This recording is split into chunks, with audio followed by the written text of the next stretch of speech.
Én sokat dolgozom non-profit területen, aminek többek között az a sajátossága, hogy sokkal kevésbé hierarchizált, mint egy nagyvállalati környezet, és talán a munka is sokkal kevésbé struktúráltabb, szervezettebb. Ilyenkor nagyon jól jön az, hogy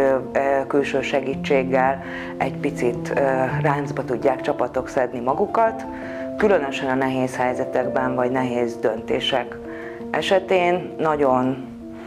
jól lehet egy folyamatot levezetni, amiben minden érintett fél érteni fogja, hogy ez a döntés miért született, értik az érveket, az ellenérveket, el tudják fogadni, és ennek mentén tudnak dolgozni együtt.